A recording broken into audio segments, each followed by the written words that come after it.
தமிழக பாஜக தலைவராக நடிகை குஷ்பு செயல்படுவார் என டெல்லி மேலிடம் இறுதி முடிவு எடுத்திருக்கிறது.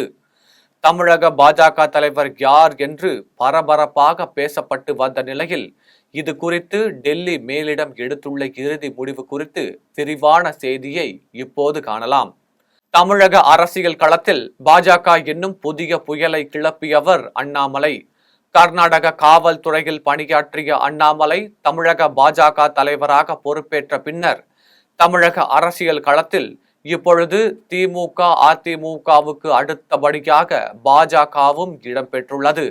இந்த நிலையில் அரசியல் ரீதியான பட்டப்படிப்பு படிப்பதற்காக அண்ணாமலை இந்த மாதம் லண்டன் செல்கிறார்.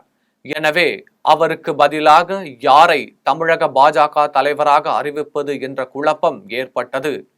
இந்த பட்டியலில் தமிழிசை சவுந்தரராஜன், வானதி ஸ்ரீனிவாசன், நயினார் நாகேந்திரன் உள்ளிட்டோர் இடம்பெற்றனர். இதற்கிடையே தமிழக பாஜக தலைவர் பதவி குறித்து டெல்லி மேலிடத்தில் பல தரப்பட்ட ஆலோசனை கூட்டம் நடைபெற்றன. அனைத்து கூட்டங்களிலும் வருகிற 2026ஆம் ஆண்டு சட்டமன்ற தேர்தல் வரை அண்ணாமலையே பதவியில் நீட்டிக்கட்டும், அவரை மாற்றம் செய்ய வேண்டாம் என பூர்வாங்க முடிவுகள் எடுக்கப்பட்டுள்ளன. எனவே அண்ணாமலை லண்டன் சென்று திரும்பி வரும் வரை, அதாவது சுமார் 4 மாதங்களுக்கு தமிழக பாஜக செயல் தலைவராக ஒருவரை நியமிப்பது என முடிவாகி உள்ளது. இதன் பேரில் நடிகை குஷ்பு தமிழக பாஜக தலைவராக 4 மாதங்களுக்கு பொறுப்பேற்க உள்ளார். முன்னதாக அகில இந்திய பாஜக தலைவர் பதவி வகித்து வந்த நட்டாவின் பதவி காலம் கடந்த ஜூன் மாதம் 30ஆம் தேதியுடன் முடிவடைந்தது.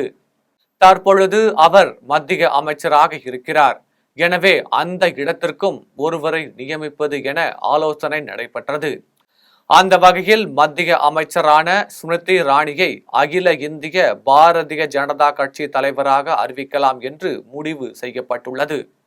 பெண்களுக்கு முக்கியத்துவம் தரும் வகையில் இந்த 2 பதவிகளும் ஸ்மிருதி இரானி மற்றும் குஷ்புவுக்கு வழங்கப்படுகின்றன.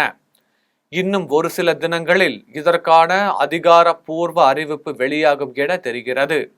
இதற்கிடையே நடிகை குஷ்பு சுதந்திர தின விழாவை ஒட்டி பேசும்போது, என்னை கண்டால் திமுகவினருக்கு எப்போதும் பயம் உண்டு என பேசியதன் மூலம் தனது தலைவர் பதவிக்கான வேலையை இப்போதே துவங்கிவிட்டார் என தெரிகிறது.